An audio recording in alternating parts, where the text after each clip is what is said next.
Hello friends, greetings of the day. First I'll introduce myself. My name is Preeti Maurya.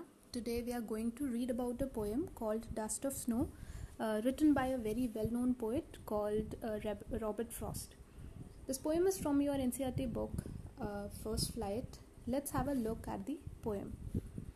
As I told you before, the poem we are going to read now is Dust of Snow written by Robert Frost. Robert Frost is a very well-known poet and you must have read his poems before.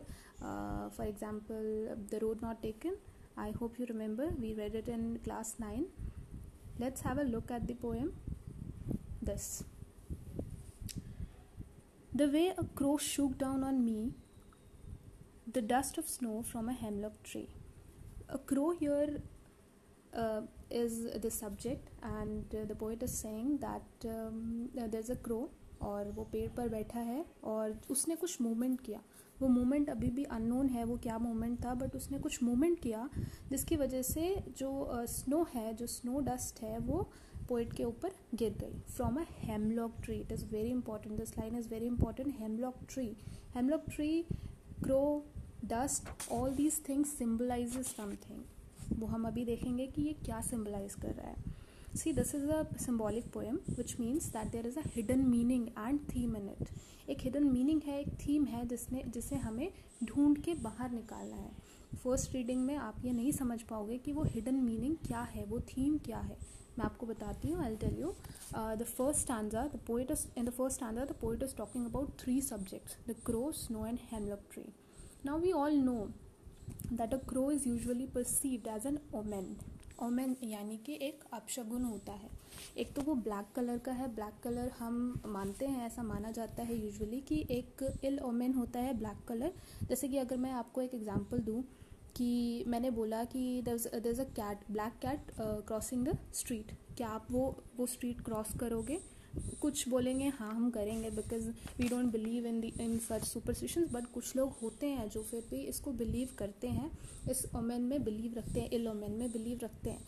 यहाँ पर ये crow उसी इल women को project कर रहा है. Hemlock tree on the other hand is a poisonous tree.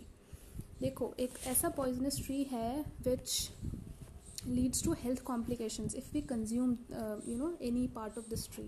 अगर हम इस ट्री को किसी तरह से कंज्यूम करते हैं तो हमें हेल्थ कॉम्प्लिकेशंस हो सकती हैं. इसीलिए ये एक यूजलेस ट्री भी माना जाता है. हेमलॉक ट्री देखने में क्रिसमस ट्री जैसा ही लगता है, बट इट इज़ यूजलेस. इसका कोई यूज़ नहीं है और ये एक इल ओमेन की तरह ट्रीट किया जाता है. वहाँ पर कहाँ? जहाँ पर पोएट का नेटिव लैंड है, which is England. Okay, now we are moving forward and let's have a look at the second stanza. The second stanza tells us that has given my heart a change of mood and saved some part of a day I had rued. यहाँ पर poet बोल रहा है उसके heart को, has given my heart a change of mood. मेरे उसके heart का मूड चेंज हो गया सडनली.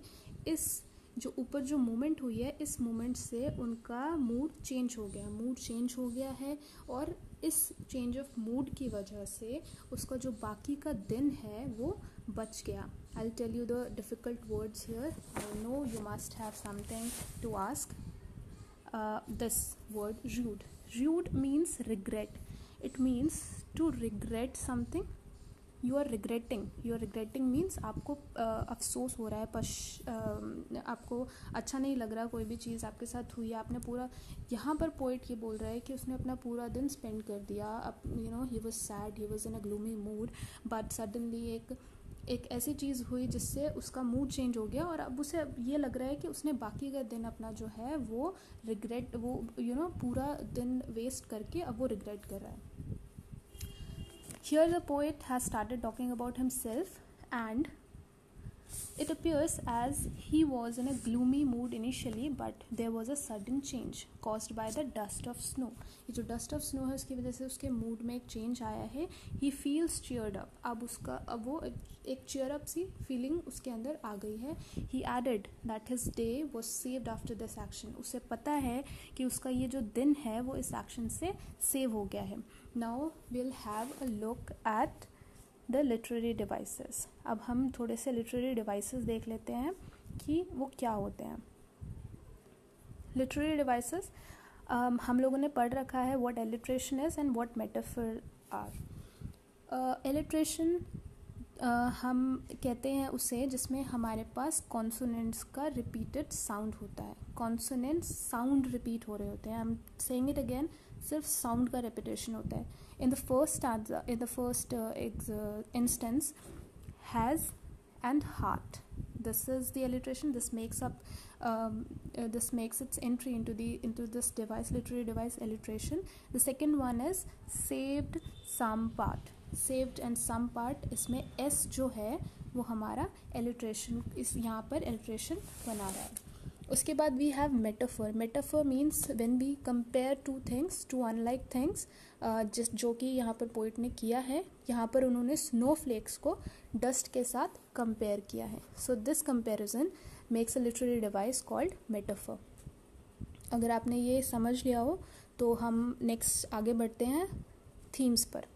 थीम्स होती हैं हमारी जो सेंट्रल आइडिया ऑफ पोएम होता है उसे बोलते हैं.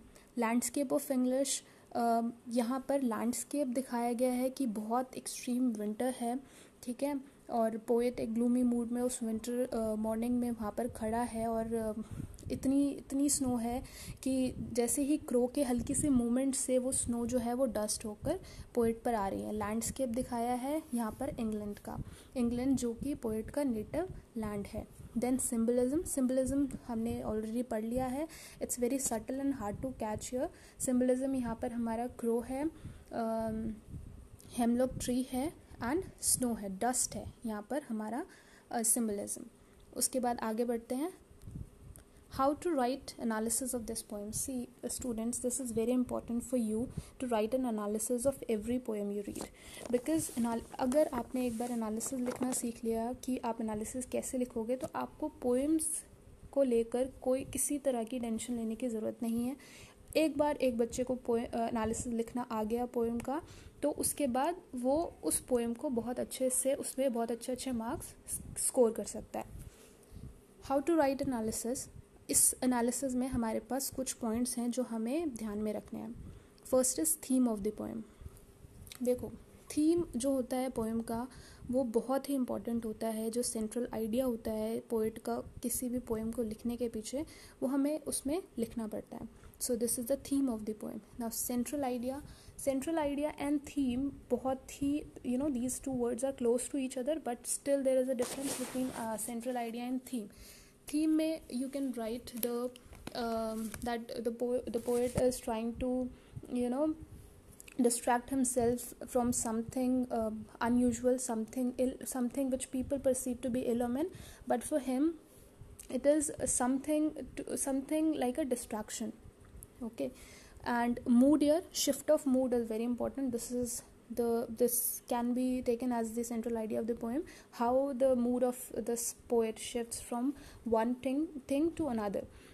यूजुअली हम लोगों के लिए जो चीज़ ग्लूमी होती है, जो चीज़ हम अपशगुन मानते हैं, वो उसके लिए एक अच्छी चीज़ बनकर आई और इससे उनका जो मूड है वो ग्लूमी से, सैड से, डिटेस्टेड से फील करते थे, अब वो हैप्पी हो गए. और हैप्पी भी नहीं तो एटलीस्ट उनका ध्यान भटक गया अपनी जो भी प्रॉब्लम्स हैं उससे. use of fine vocab words. Use as many good fine vocab words as you can in your answers, because this will surely help you to gain some good marks. Explanation of symbolism को explain करना बहुत ज़रूरी है. यहाँ पर dust और snow दोनों ही, dust, snow, crow, hemlock, सारी चीज़ें जितने भी यहाँ पर हमारे पास नाउन्स यूज़ हुई हैं, जितने भी सब्जेक्ट यूज़ हुए हैं, उनका कुछ मीनिंग है, कुछ सिंबल है जिसको हमें अपने आंसर्स में लिखना पड़ेगा. And then we have conclusion. To conclude this poem we can say that एक पोएट है, there is a poet who is in a very sad mood, but something happened, something unusual happened that changed his mind and changed his mood. This is a shift in his mood, which is the conclusion of this poem. I hope you will be able to write the analysis of the poem and get back to me. And I have a homework for you, because we have to do something. It's not only the one who's teaching, but also the one who's learning need to do something to understand it better. I have a homework. First, you need to do the analysis of the poem. Analysis, I've already told you how to do the analysis. Make sure you take all the points from the analysis and write it in a better way. Try to write the analysis in a single paragraph. Then we have write the use of literary devices used in the poem. You can write the literary devices. Literary devices में हमारे पास metaphor है, उसके बाद alliteration है, then we have our rhyming scheme. आप ये सारे अपने literary devices में लिख सकते हो. Then we have difficult words. Although यहाँ पर ज़्यादा difficult words नहीं है, still I want you to write the meanings of those difficult words and try to make good sentences out of those. And that's all for today. Thank you so much.